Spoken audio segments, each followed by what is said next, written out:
What actually gets a football shirt banned? I'll tell you this, it's not about how it looks, that's for sure. It's usually somebody in charge, whether it's a government, the sport's own governing body, and sometimes it's nobody political at all. But they're the ones who decide a story stitched into the shirt is just far too much to allow. So here are 4 shirts with 4 completely different reasons as to why they got banned. Let's start with the first one that just happened because this is pretty crazy. I'm talking about Haiti. Haiti just played in the World Cup and they haven't been there in 52 years. And 2 days before their first match against Scotland, FIFA turned around and told them that their shirt wasn't allowed. And you're probably wondering what's on the shirt that FIFA didn't allow. So a Colombian brand named Saeta made the kit, and stitched near the hip was a small image of independent Haitian heroes holding up Haiti's flag during the Battle of Vertières. This battle took place in November 1803, and it actually ended the French rule in Haiti and made the nation the first black republic in the world. So this wasn't just a random graphic thrown onto the shirt to make it look nice,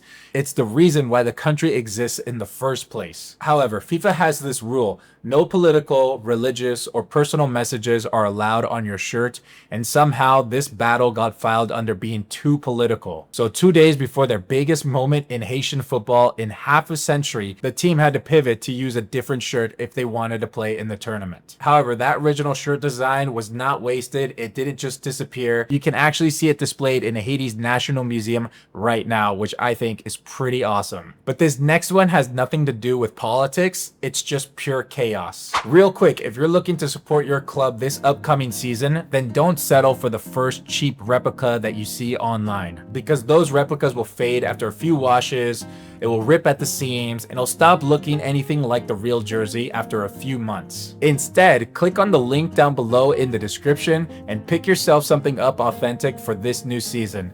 Now let's get back to the video. Alright, this next story might be my favorite of the 4 that I'm gonna share. So back in 2019, Huddersfield Town rolls out this new kit. It's this blue and white striped shirt with a massive Paddy Power logo slapped across it. It's not some small corner logo, it's a full sash running across the whole front. They actually wore this shirt in a real preseason game and the fans were losing it. They were calling it the worst kit in history. But then just a few days later, it came out that this entire thing was just a complete joke. It was part of a campaign called Save Our Shirt, built to call out how big and ugly shirt sponsor logos had gotten, and it turned out that the real kit had no sponsor logo on it at all. And once their fans learned all this, their anger actually flipped into relief, and they actually praised the club because it's one of the smartest marketing stunts football had ever seen. But what actually got it banned wasn't the prank though, it was the FA, and they did not think it was just a funny prank at all. Huddersfield actually got hit with a £50,000 fine for breaking the rules on sponsorship size. And get this, Huddersfield's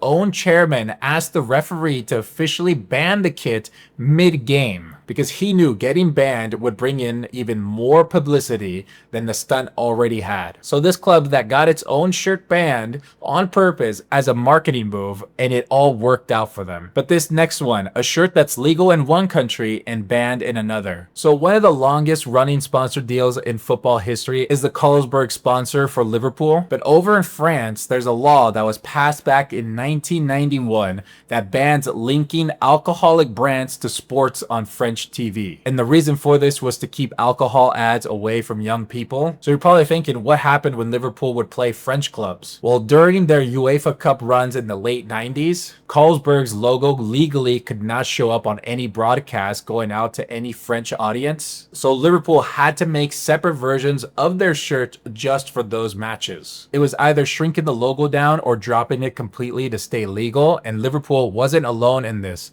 For decades, alcohol brands sponsoring European football have been finding workarounds. They lean on slogans and colors tied to the brand instead of using the real logo, just to dodge the same law whenever French cameras are around. Now this last one is the biggest of all 4, and an entire league lost its sponsorship overnight. So in July 2018, an Italian government passed a law called Decreto Dignità, and that law aimed at cutting down gambling addiction across the entire country.